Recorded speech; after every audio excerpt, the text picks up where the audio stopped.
Once upon a time, there was a small village with several cottages, some chickens, and a path that curved in a way that seemed neither useful nor inconvenient. The air there always smelled faintly of bread, moss, and something that might have been laundry drying in the distance. In this village lived a girl named Red Riding Hood, though her real name has long been forgotten because everyone just kept calling her by her coat. The coat was red, not a bright, exciting red, but a slightly faded one, as if it had been washed too many times in lukewarm water. It had a hood, as coats sometimes do, and she wore it most days, not because she had to, but because it was comfortable. One morning, her mother called her into the kitchen. The kitchen was small, but it had 3 chairs, which was more than necessary for a family of 2. There was a faint hum from the kettle that hadn't yet boiled, and the smell of slightly overbaked bread drifted from the counter. "Red," said her mother, slowly buttering the bread with unnecessary precision. "Your grandmother isn't feeling well. Could you bring her this basket of food?" The basket contained many things, none of them particularly remarkable. A small loaf of bread, a jar of jam that was only half full, a small piece of cheese that looked tired. There was also an apple, slightly bruised on one side, but perfectly fine on the other. Red looked at the basket for a moment, as if expecting something more dramatic to happen. It didn't. "All right," she said.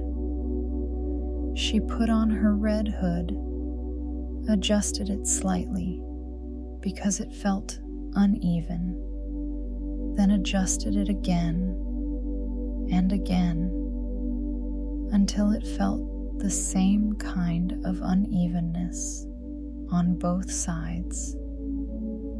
Then she left the cottage.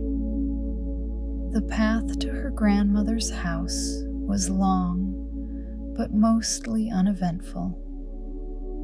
It went through a forest that wasn't particularly dark, nor particularly bright, just the kind of forest where trees mind their own business. The ground was covered in last year's leaves, and every so often a bird would make a sound that could be described as vaguely interested.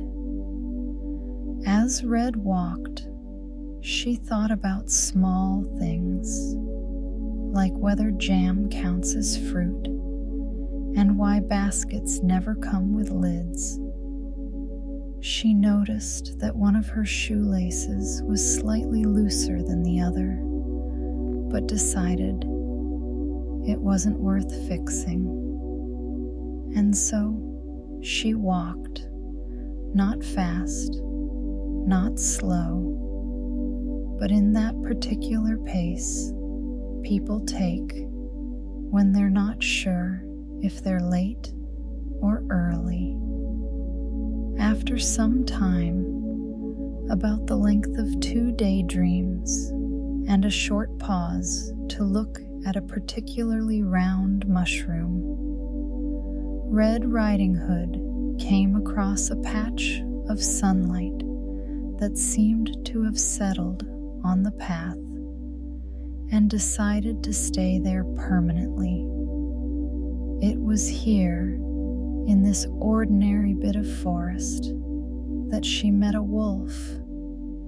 Now, this was not an especially frightening wolf. His fur was slightly uneven. His left ear had a small bend, and his eyes had the look of someone who hadn't slept well, but was trying his best to appear sociable. He was standing by a tree, as if pretending he had been there on purpose.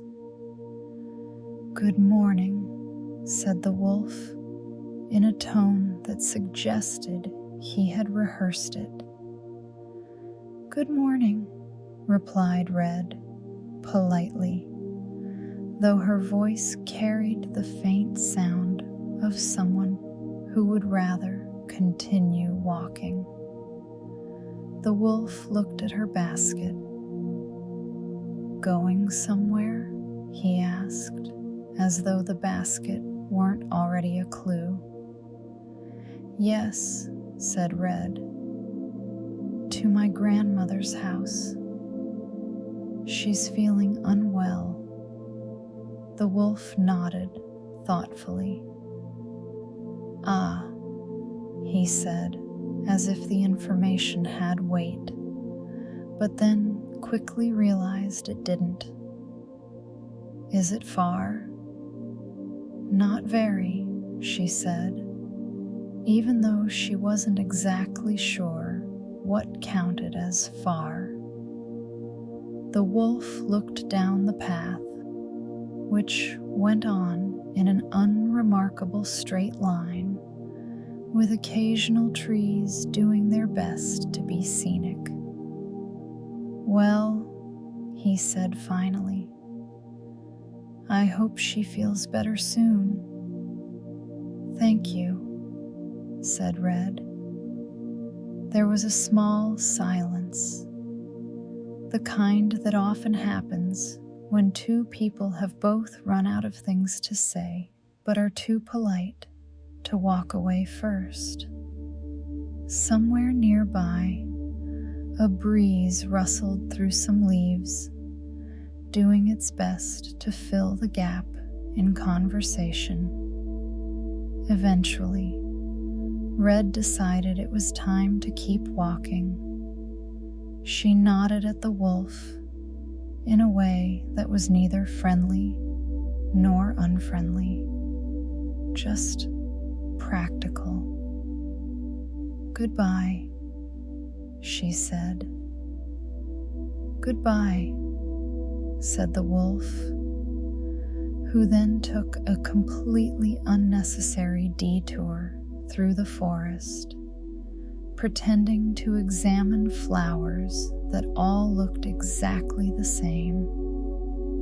Red continued on the path, her footsteps soft against the leaves.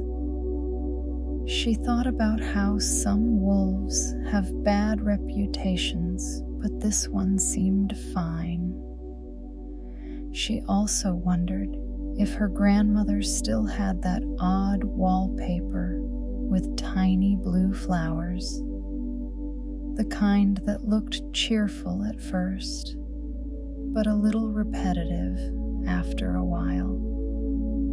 She adjusted her hood again. The air smelled faintly of pine and nothing much else, and the forest went back to being quietly itself. The wolf, who had decided that walking briskly was too much effort, eventually made his way through the forest toward grandmother's house. He didn't run or sneak or even trot. He just sort of wandered, stopping now and then to look at flowers that all looked suspiciously identical. After a while, perhaps an hour, perhaps a little less, he arrived at a small cottage that leaned slightly to the left, as if tired from standing up for so many years. The roof had moss in dignified shades of green, and a chimney that puffed out smoke in lazy curls, like the house was quietly sighing. The wolf knocked gently. He was, despite the stereotypes, quite well-mannered. Inside, grandmother was sitting in bed, reading the same page of a book she'd been reading for 3 days. She wasn't sick, so much as she was mildly uninterested in standing up. "Come in," she said, in a voice that sounded like it had just woken up from a nap that never really started. The wolf stepped inside and looked around.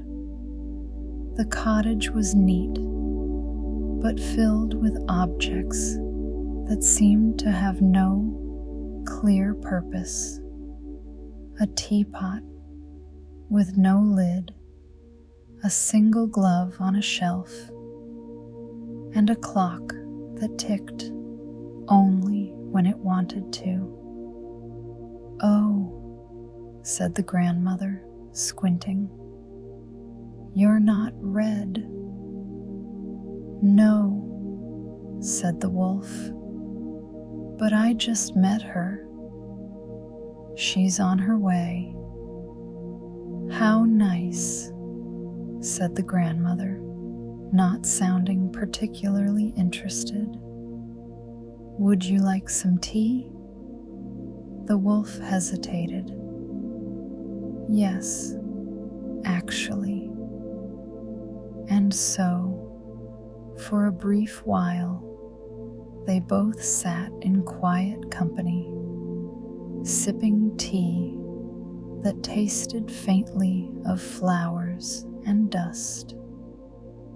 The wolf complimented the wallpaper, which featured a repeating pattern of tiny blue daisies.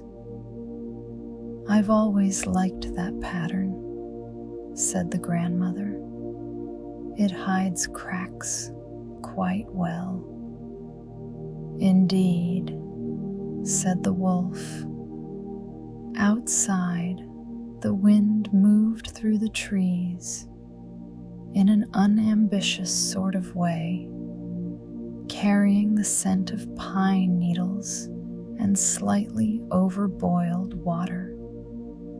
After a long, companionable silence, the grandmother said, "Well, I suppose I should pretend to be eaten or something. It's what usually happens around now." The wolf sighed. "If we must." And with the gentlest of symbolic gestures, more of a narrative agreement than an act of violence, the wolf climbed into her bed, pulled the blanket up to his chin, and put on her nightcap, which was slightly too small and smelled faintly of lavender and thyme. Then he waited and waited, and the clock, somewhat aware of its cue, finally ticked again.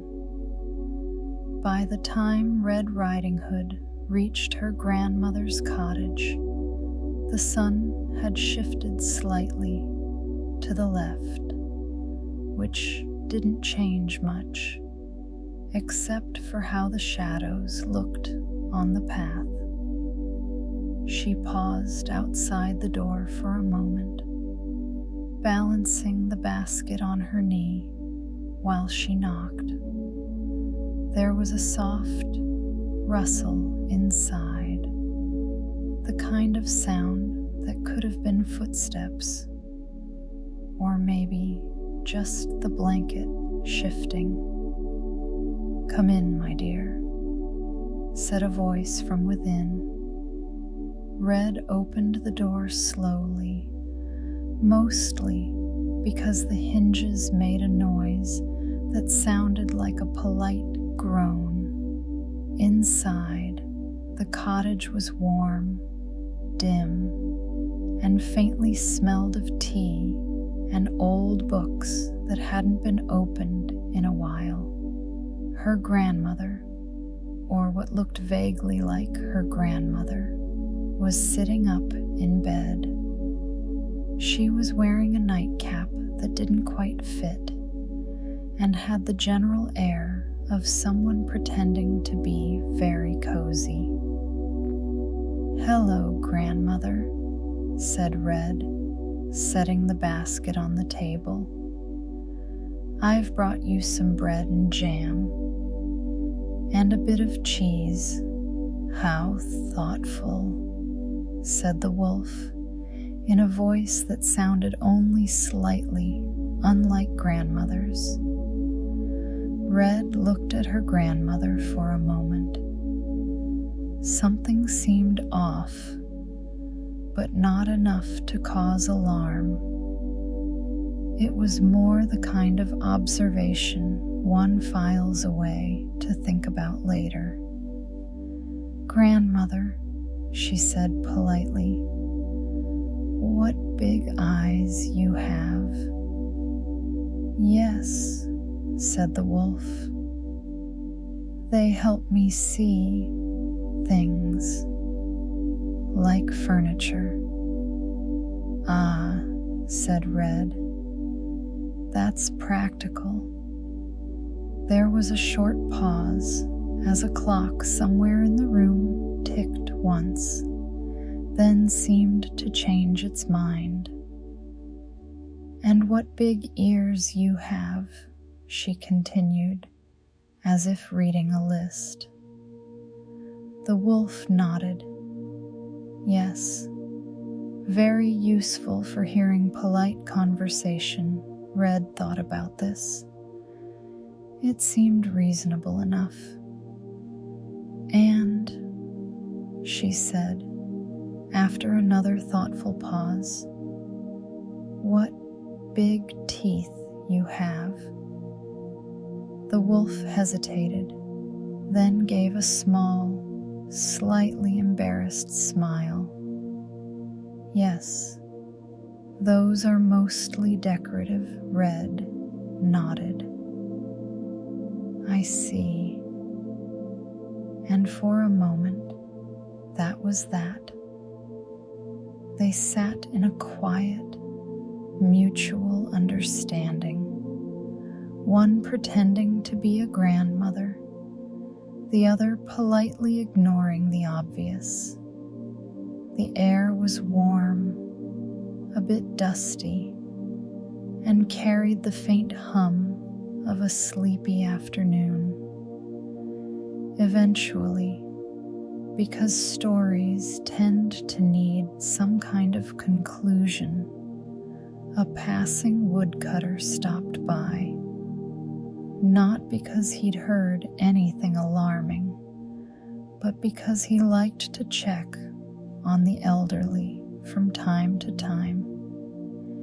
He looked inside, saw the scene, and said, "Everything all right here?"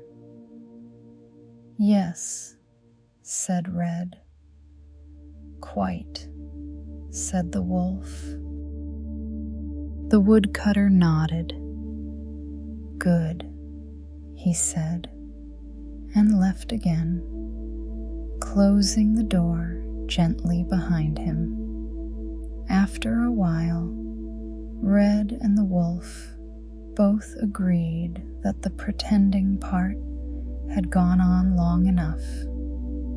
So the wolf stood up, helped fold the blanket neatly, and the grandmother, who had been hiding quite comfortably in the wardrobe, to give the scene time to develop, came out and thanked him for keeping the bed warm. Then they all had tea. The bread was fine, the jam was acceptable, and the cheese remained slightly tired but serviceable. And outside, the forest continued doing what it always did, existing quietly, leaf by leaf, breeze by breeze. Evening arrived without much announcement. It simply drifted in like steam from a forgotten cup of tea. The forest began to hum in that low, endless way it does when everything has finally agreed to rest. The sunlight thinned, becoming pale gold, then soft gray. The trees stood very still, as though they'd all decided that movement was optional. Somewhere, a bird made a sound that might have been a yawn, or maybe it was just wind brushing through feathers. Inside the cottage, Red Riding Hood, her grandmother, and the wolf were finishing the last of their tea. No one said much, but it didn't matter. The kind of silence they shared was the comfortable kind, like a blanket that's a little too heavy, but exactly warm enough. The grandmother leaned back in her chair, the one with a creak that always happened on the second rock backward. "It's getting late," she said softly. "Yes," said Red, "but in a nice way." The wolf nodded. "Evening has a certain neutrality to it," he added thoughtfully, staring into his teacup. They tidied the table in slow, quiet motions, the kind that make almost no sound except for the faint clink of porcelain and the soft drag of a chair on old wooden floors. Red placed the empty basket by the door. The wolf folded the napkin in a neat triangle.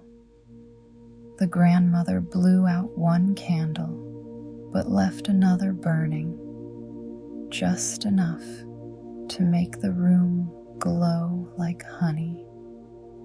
Outside, the forest seemed to breathe. The trees swayed slightly, the grass bent gently under the weight of nothing in particular, and the distant stream mumbled to itself as it always did.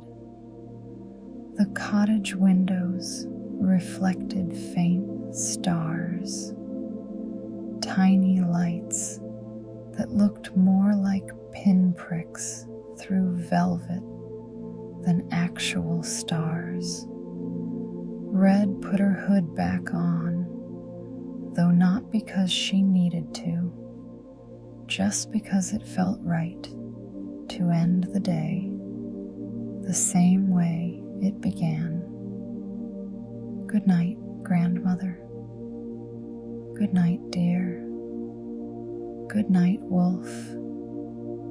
Good night," he said, almost whispering. Then Red walked home along the same forest path, though this time it felt slower, softer, like the world itself was dimming the lights. Each step sank into the leaves with a quiet, rhythmic sound, like the forest was counting her footsteps for her. And as she disappeared into the trees, the cottage faded back into stillness. The wolf curled up by the hearth.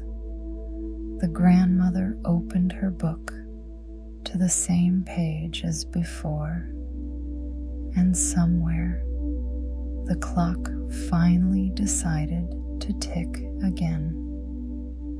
The forest exhaled, and everything, every leaf, every branch, every small sleepy sound settled gently back into its usual, peaceful, uneventful self.